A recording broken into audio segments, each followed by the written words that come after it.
the ancient civilization of the Babylonians. It's a civilization we've heard a lot about but perhaps know nothing about. Who are these Babylonians? The builders of the Tower of Babel, full of secrets, the Hanging Gardens of Babylon, one of the 7 wonders of the world, who paid eternal homage to their god Marduk. If you're curious, let's take a closer look at where they came from, why they are called Babylonians, why the city of Babylon is so important, the laws they set, their magnificent architecture, their gods, their creation story, Babylonian mythology, and their culture.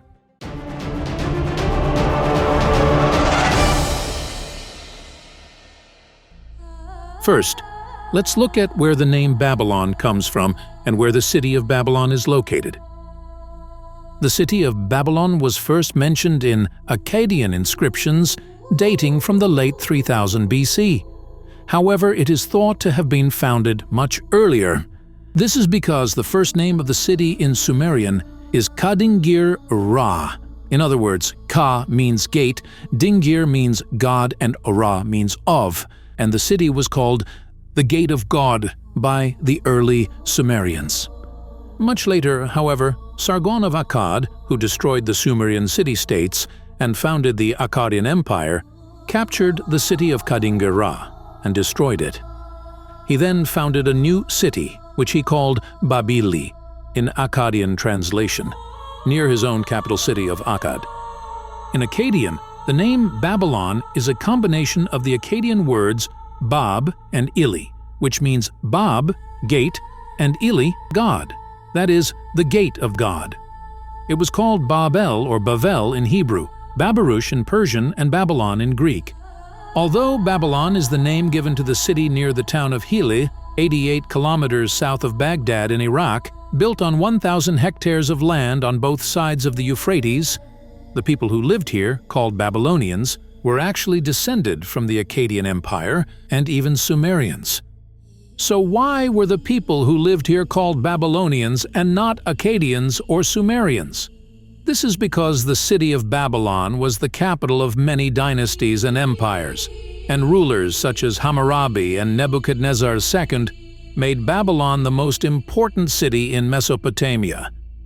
We also call the people who lived here today Babylonians because they had their own religion and gods, which we will call Babylonian mythology. So why was the city of Babylon so important? According to the historian Herodotus, the city of Babylon had 8 large gates.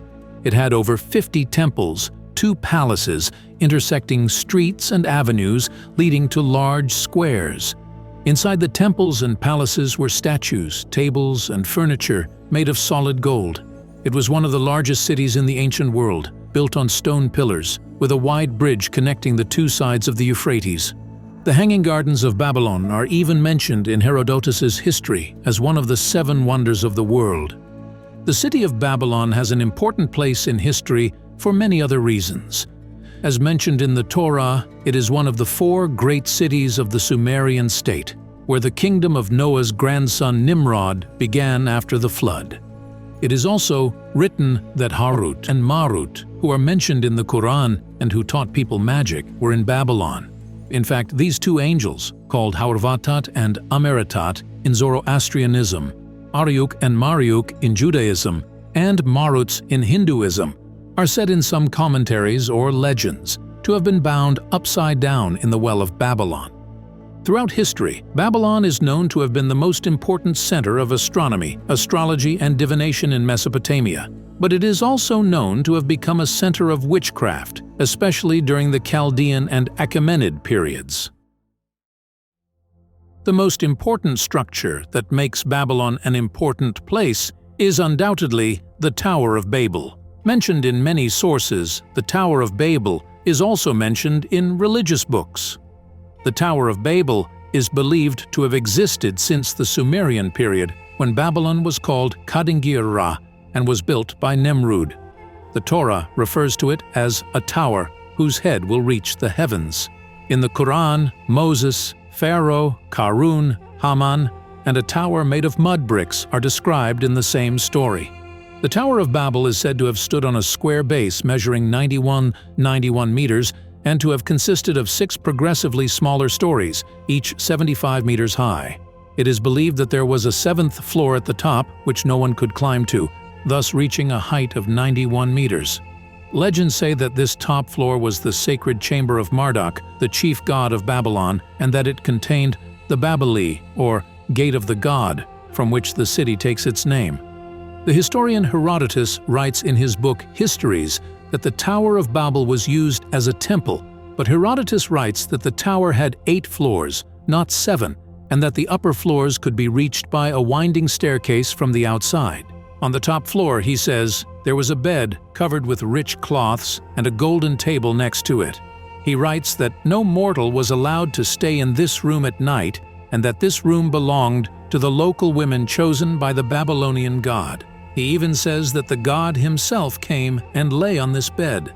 However, Herodotus says that the priests there told him all this, but he did not believe them, saying, "Again, if we are to believe these priests, which I do not." An important question is, which states were founded on the city of Babylon? Babylonian rule began in 1894 BC with the Amorite dynasty, which we will call the Old Babylonian Dynasty. They are also mentioned in history as the Amurus. Later, the Kassites, Assyrians, and Chaldeans have an important place in history. When the Achaemenids conquered Babylon in 539 BC, the reign of the community we call Babylonians came to an end. There are 2 very important periods within these historical phases. The first is the period of the Amurus under King Hammurabi, the greatest ruler of the Babylonians and famous for his laws. The second is the Chaldean period under the reign of Nebuchadnezzar, when Babylon was at its height, famous for its building activity, especially the Hanging Gardens of Babylon, mentioned by the historian Herodotus as one of the 7 wonders of the world. After the death of Nebuchadnezzar, the Chaldean Empire, which was rapidly losing its political and military power, was destroyed by the Persian king Cyrus in 539 BC, ending the Babylonian rule over the Babylonian lands. We will also examine the period of Hammurabi and Nebuchadnezzar in detail. So, let's take a closer look at the first Babylonian dynasty and its greatest ruler, Hammurabi. In 1894 BC, an Amorite chieftain called Sumu Abum seized a territory that included the then relatively small city of Babylon. His aim was to create a state made up of other small city-states and kingdoms in the region. Although Sumu Abum never bothered to take the title King of Babylon in the historical record, he is now considered the founder of the first Babylonian dynasty. The state that ruled as the Amorite dynasty was later headed by Sin-Muballit arrived and became the first Amorite ruler to be recognized as King of Babylon. Sin-Muballit was the father of Hammurabi, who would become the Babylonians' most important ruler and elevate the dynasty to empire status. As the 6th Amorite ruler, Hammurabi ascended the throne of Babylon in 1792 BC. Looking at Babylon's neighbors at the time, there were the Assyrians to the north. To the southeast was the deep-rooted Elamite kingdom, dating back to 4000 BC. The ancient power of this ancient civilization allowed them to dominate the world enough to interfere in the internal affairs of surrounding states. To the east was the state of Ashnuna, which controlled the crossings of the Tigris. To the south was the state of Larsa, where Hammurabi's father, Sin-Muballit, had made a deal with the small city-states and won a war against the king of Larsa. Because of this, there were problems between them. With such powerful and well-established states surrounding Babylon, we can imagine that Hammurabi's ability to act was very difficult. Hammurabi's campaigns to expand the borders of the state began almost 30 years into his reign. In fact, the first war was not fought to expand the borders, but in self-defense. The Kingdom of Elam, the most powerful state in the region, had decided to launch a military campaign in Mesopotamia in order to gain new territories for the kingdom. Upon hearing of this, Hammurabi formed a coalition with the major and minor powers of Mesopotamia and managed to defeat this entrenched kingdom. This victory not only increased Hammurabi's political authority but also made him a feared leader in the region. With this first campaign, the Babylonian forces began to move southeast and, in the future, attempted to conquer the Persian Gulf Basin and northern Elam. By 1755 BC, Hammurabi had established a great political unity in Mesopotamia. He now controlled the trade routes and valuable minerals such as silver, copper, and lapis lazuli. These brought great wealth to Babylon. Hammurabi systematically conquered southern Mesopotamia, including the cities of Izin, Larsa, Eshnunna, Kish, Lagash, Nippur, Borsippa, Ur, Uruk, Umma, Adab, and Sippar. He completely expelled the Elamites from the south and brought many Assyrian areas in the north under his control. One of the main reasons for Hammurabi's fame was that he wrote a code of 282 articles.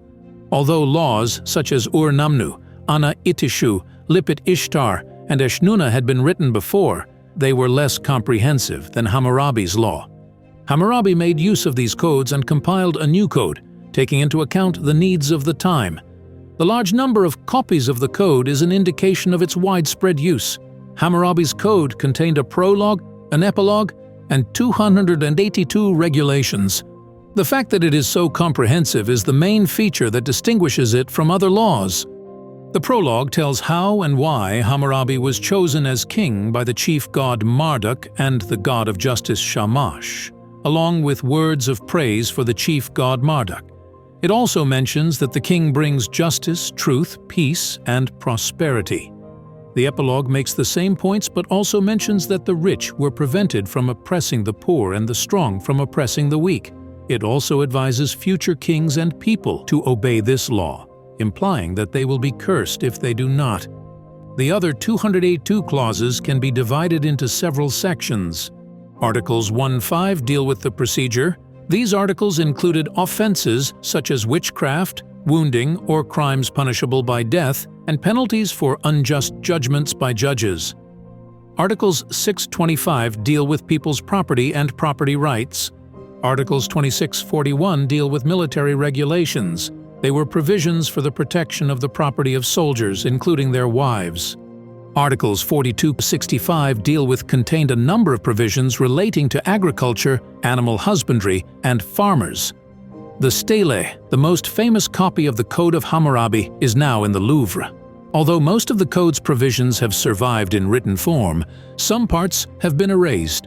Articles 65-100 are therefore not fully known, but when analyzed with other copies, it was found that these articles related to financial relations, landlord-tenant relations, and fees for goods and services. Articles 100-112 deal with the rights and duties of merchants and provisions for female innkeepers. Articles 113-126 deal with debts. They covered the payment of debts, pledging, and the rescue of family members in debt. Articles 127-195 are the longest part of the law. In general, the provisions related to marriage, matrimonial property, divorce, transfer of property, relations between bride and groom and family, inheritance, marriage with slaves, widows, adoption, and children. Articles 196-214 deal with the injured party and the injurer. If the offender was a person of a lower class, retaliation was applied. For example, if he cut off the arm of a person of a higher class, the offender's arm would also be cut off. However, if the injurer was a member of the upper class, he would only pay a fine to the injured person. Articles 215-277 set out the wages and responsibilities of various professions and services. Finally, Articles 278-282 deal with the sale of slaves. There were some interesting provisions, such as a 1-month guarantee on the slave purchased by the buyer. So how did the first Babylonian dynasty fall, and what happened afterward?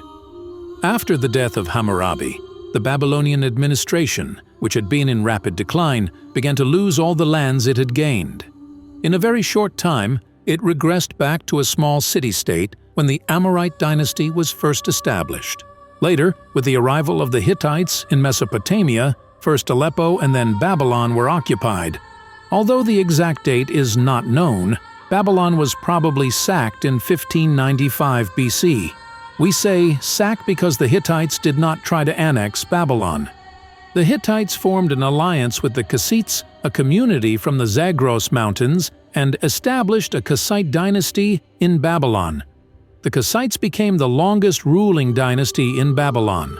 Founded in 1595 BC, the state ruled Babylon and the surrounding area until 1155 BC.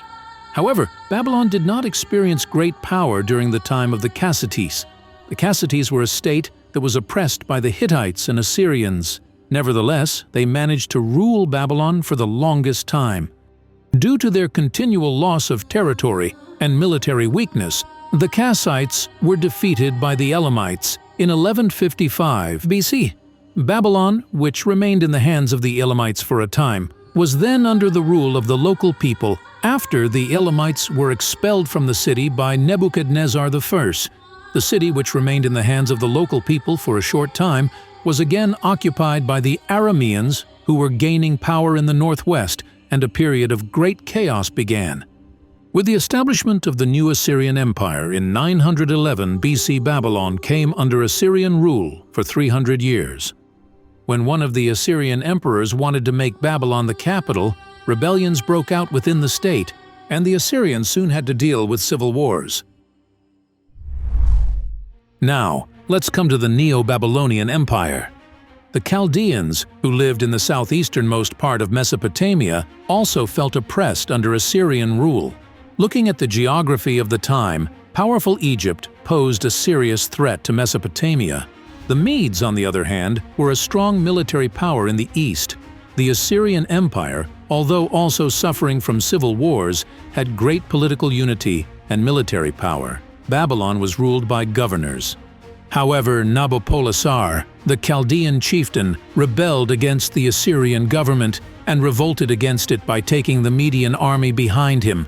Nabopolassar marched on Nineveh, the capital of the Assyrian Empire, and sacked the city, liberating Babylon and establishing the Chaldean state in 626 BC.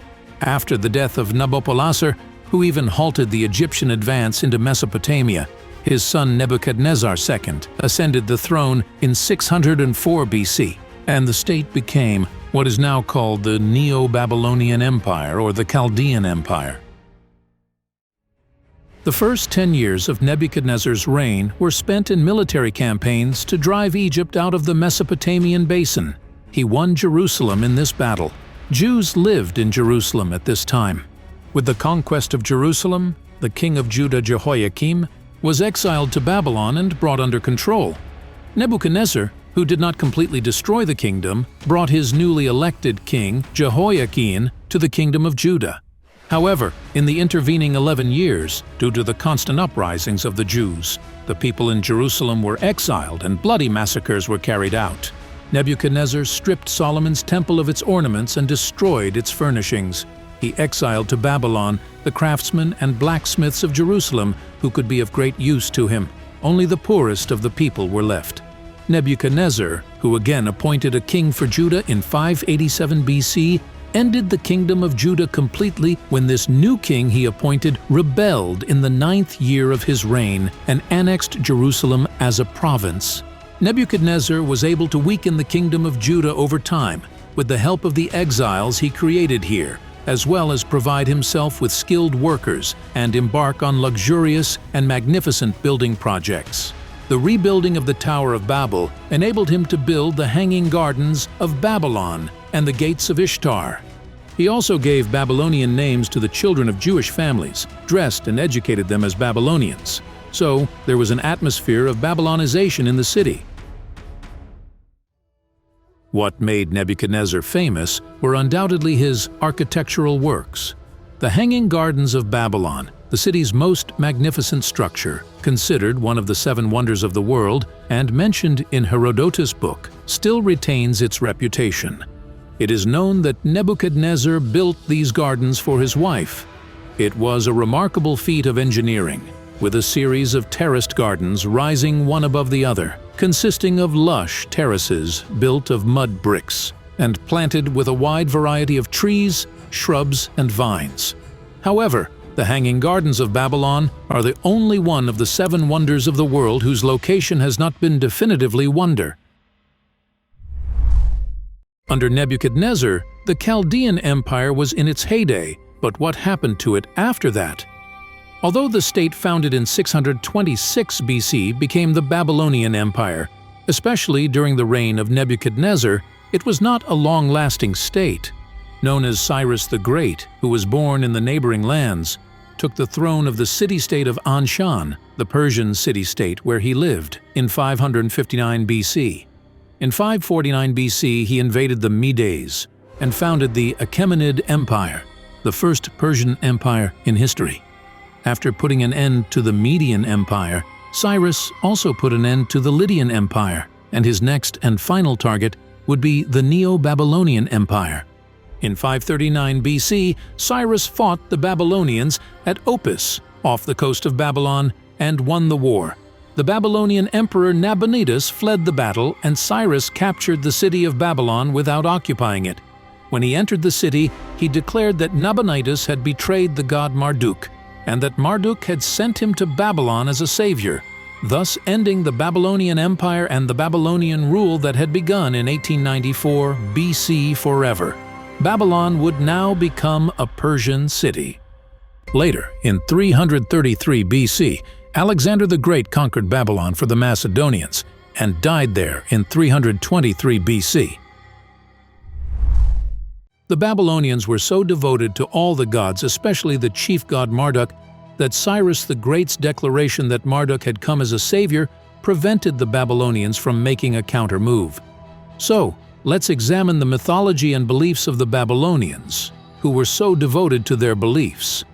The beliefs of the Babylonians actually date back to ancient times, even before the Sumerians lived. However, as we do not have much information about the first indigenous tribes, the Sumerians are accepted as the first inhabitants of Babylon. For this reason, the beliefs of the Babylonians were directly influenced by the beliefs of the Sumerians, that is, the Sumerian mythology. Thanks to some tablets found, it has been seen that the understanding of religion in the city of Babylon dates back to 6 or 7,000 BC. However, it is estimated to be much older. For this reason, the Babylonians were greatly influenced by the Sumerians in their religious beliefs, and the Babylonians, in turn, greatly influenced the Assyrians. Because the Assyrians had Babylonian religious beliefs, we now know much more about Babylonian mythology. This is because most of the inscriptions and tablets that have survived to this day belong to the Assyrians. These tablets contain many divine texts with titles and symbols attributed to the gods. This allows us to understand the relationships, ranks, and powers of the gods. It is also possible to draw up a complete outline of Babylonian mythology. The Babylonian gods had their own very distinct personalities. All the gods made skillful use of their superhuman powers. Although they did not appear to anyone, the gods were also thought to be in human form. They resembled humans not only in body, but also in thought and feeling. They were born, loved, fought, and died in the world, just like people. The Babylonians never believed that there could be a single supreme creator with a form so abstract and different from their own. They had written so many legendary stories about the gods that, according to these stories, some gods could be heroic and brave, while others could be greedy. Some could even be treacherous. In other words, the difference between a Babylonian and his gods lay in the rank of the class to which they belonged rather than in their creation. The reason for the emergence of gods is linked to the Babylonians' observation of nature. These people, who saw the sun pass over their heads every day, observed the phases of the moon, felt the breeze of the wind, and feared storms, could not understand the laws of nature, so they interpreted these events as the work of beings similar to themselves, as did other primitive peoples. For this reason, we can see Babylonian mythology as a worship of nature. We can accept the gods as manifestations of natural events. In the early days, Babylon was a city-state, and its surroundings were full of city-states. In other words, there was no single large state. This led to the prominence of a different god in each city. For example, Enlil, the god of the earth, was worshipped in Nippur, Enki, the god of the seas, in Eridu, Sin, the god of the moon, in Ur, and Shamash, the god of the sun, in Larsa. Each city was happy to worship its god and fight in his honor. The fate of the god depended on the fate of the city. If the god fell, so did the city. If a coalition or unified state was formed between the cities, the god of the most dominant city had supremacy over the other gods. If we take a closer look at the Babylonian gods, first of all, we need to talk about the three main great gods whose sphere of influence covers the whole universe: Anu, Bel, and Ea. Anu was the god of the sky. Bel was the god of the earth and mankind. Ea was the god of the seas and oceans. We can think of these gods as the Babylonian version of the Sumerian gods, An, Enlil, and Enki. There were also separate temples for each of these three gods. The other three major gods of Babylon are: Sin was the moon god, Shamash was the sun god, and Raman was the air god. The moon god Sin was born of the earth god Enlil and his wife Ninlil. The sun god Shamash was the son of the moon god Sin. One of the most important gods not only in Babylon but in all cities was Sin, and he determined the fate of the people. Shamash, the sun god, was the god of justice, and justice was established by his hand. Raman, the god of the air, controlled the clouds, fog, rain, and wind. There were also gods such as Nergal, the god of war, and Ishtar, the goddess of war and love. But in the city of Babylon, alongside all these gods, a much greater god was worshipped. The god Marduk, the son of Enki, was recognized as the chief god of the city. He was declared the greatest of the gods in the Babylonian creation epic Enuma Elish, and according to the epic, Marduk was also the patron god of Babylon. According to the Babylonians, Marduk was such a great god that he alone had all the characteristics of gods such as Enlil, Enki, Ninhursag, and Ninurta. Marduk had supremacy over all the gods thanks to the successes of the Hammurabi period. The Babylonians believed that the wars and victories won were due to his bravery and service. Apart from all these gods, there were many other second-degree gods that were considered important. It was even believed that there were demons and jinns with different powers from the gods. An important part of Babylonian mythology is information about what the earth is like and what happens after death. According to an ancient Mesopotamian, the center of the earth was the high mountains of Iraq, surrounded by oceans. They also believed that before the creation of the earth there was nothing but water in which monsters lived. According to them, the god Bel or the god Marduk slaughtered a great female monster that lived in these waters and then created the firmament and the earth with the body of this slaughtered monster. Below this firmament, the stars and the moon god Sin moved on their own course. Furthermore, at each end of the firmament were two gates through which Shamash, the sun god, could pass from one end of the world to the other. This is how they explain day and night. The sun god Shamash would pass through the western gate, meet his wife at night to feast and rest. Beyond these gates lay a mysterious land of supernatural beauty and splendor. They called this realm the most special part of heaven. In reality, the gods lived on earth and in cities, each of which was considered sacred. But sometimes they went to this realm when they wanted to live apart from humans. Again, the assembly hall, where the gods made decisions, was on the easternmost sunrise mountain, closest to the seas on earth. But where was the land of the dead? The Babylonians thought that the earth was made of a very thick crust, and that deep in this crust there was a great cave called Aralu. Here was the house of the dead, surrounded by 7 walls. The walls were so strong, and the place so well guarded that no one who entered could ever come out again. The house of the dead was a dark and gloomy place. The dead lived a miserable life there. They never saw the light of day and lived in constant darkness. They were dressed in furry clothes. All they ate was dust and mud. Everything was covered with a thick layer of dust. The Babylonians had no hope of a happy life after death. They did not believe that there was a heaven where they would live a life like or better than the one they had lived on earth. Right or wrong, good or bad, rich or poor, everyone would be reduced to the same level, sharing the same fate. This sad land of the dead also had a goddess. Her name was Allatu. Nergal, the god of war, descended to the land of the dead to slaughter the goddess Allatu, but Allatu persuaded Nergal to spare his life and marry her. Thus, they began to rule the land of the dead together. Allatu also had a chief assistant. This demon, who spread disease and epidemics at his command, was called Namtar. Although the Babylonians believed that they would definitely go to the land of the dead after death, not to heaven, they attached great importance to funeral ceremonies.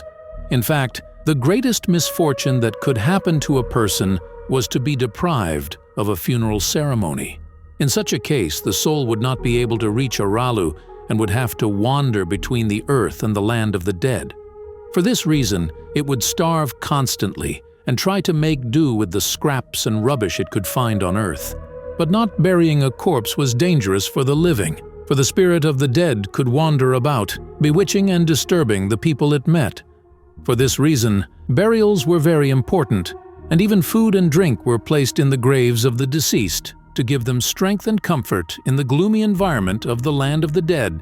Not only food and drink, but also silver and gold were placed in the tombs of kings.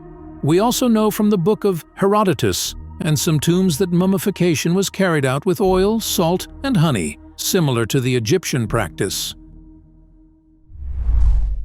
In some Babylonian tablets, we find two stories about the creation of the world, which are close to each other but have slight differences. According to the first story, there was an understanding of a universe in which nothing had been created and everything was covered with water. In this water lived creatures very different from the human form we know. For example, there were interesting creatures with 2 heads and 4 wings, one head being female and the other male. Some creatures had human-like bodies but goat-like feet and heads. On the other hand, there were creatures with a horse-like body and a human head. There were also reptiles, snakes, and many other monsters. All the creatures and monsters that lived in these waters were ruled by a woman called Omorka. There was great chaos here when the god Bel, or Enlil, slaughtered Omorka and other monsters. The god Bel then split Omorka's body in 2 and created the earth with one half and the firmament with the other. But when Bel realized that no one could live here because the earth was too dry, he made the other gods shed their blood to make the earth habitable, created animals and humans. Although this story is translated from the Babylonian tablets, it is closer to Sumerian mythology. I have already said that Babylonian mythology was influenced by Sumerian mythology. The other story is translated from the creation epic Enuma Elish. As in the previous story, the universe consisted of a watery mass. 2 creatures called Apsu and Tiamat lived in this water. Here, Tiamat is the equivalent of Omorka in the previous story. In time, gods began to be born out of the chaos of these waters. Tiamat, in the form of a gigantic serpent, disturbed by the birth of so many gods here over the centuries, rose up against the gods and created an army of monsters to destroy them.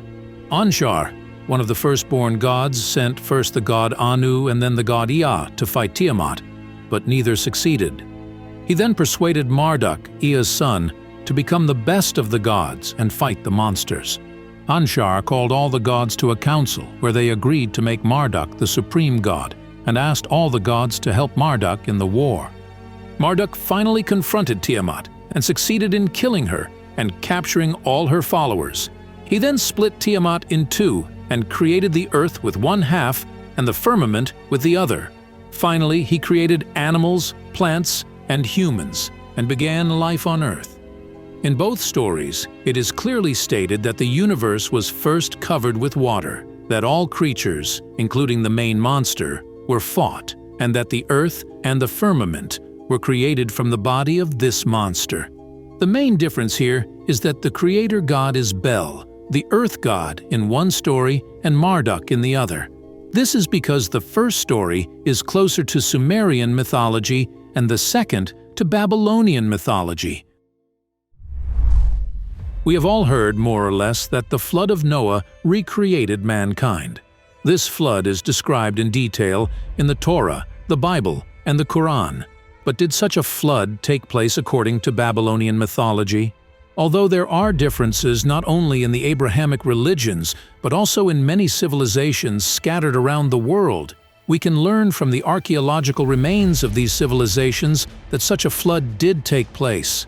According to Babylonian mythology, such a flood took place during the reign of a king named Ziusudra, and even 10 Babylonian kingdoms ruled before this flood.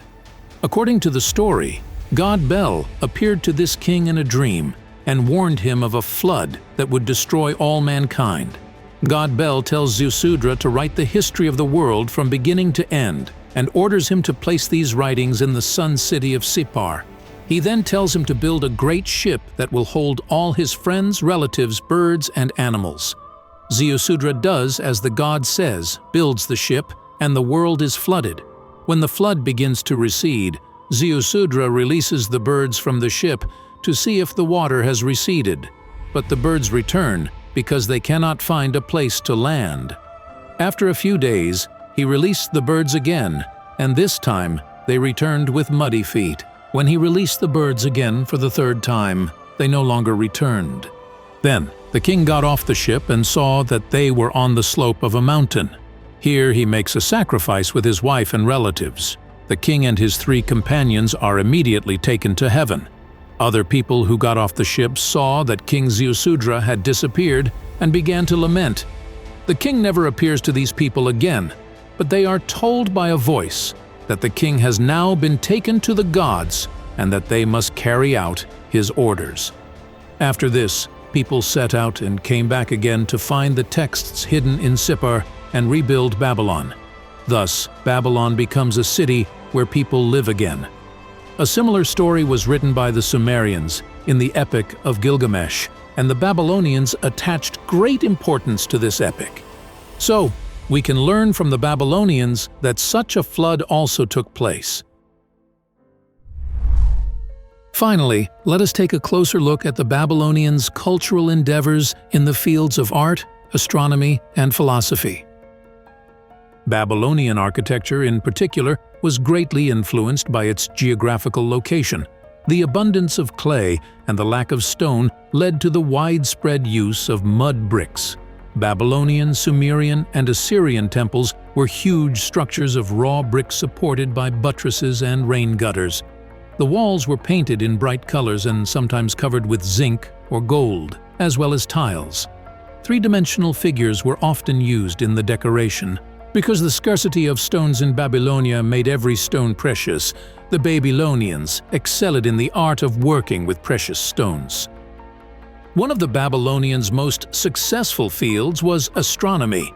They made great discoveries and explorations both in ancient Babylon and in the new Babylonian Empire. For example, they were the first to observe and record the movements of a planet. They observed and recorded the movements of Venus for 21 years. They also invented a prism to calculate the movements of celestial bodies and constellations. In this way, they developed the zodiac as we know it today, with 12 signs, and they were the civilization that invented the signs of the zodiac.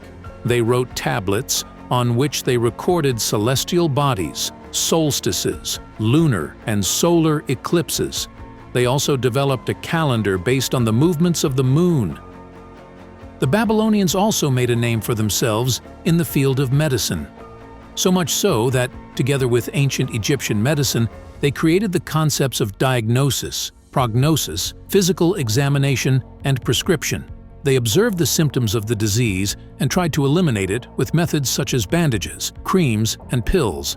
However, there was an interesting situation. When doctors could not cure diseases with these methods, they resorted to exorcism rituals to get rid of the curse. They wrote a book called Esagil Kinapli, which means Diagnostic Manual, explaining the various diseases they discovered and their symptoms. The Babylonians also had their own system of mathematics. They used a system based on 60. The fact that the minute is 60 seconds and the hour is 60 minutes is because the Babylonians used a 60-based mathematical system. This is also why the circle is 360 degrees. For example, the equatorial circumference of the Earth is calculated accordingly.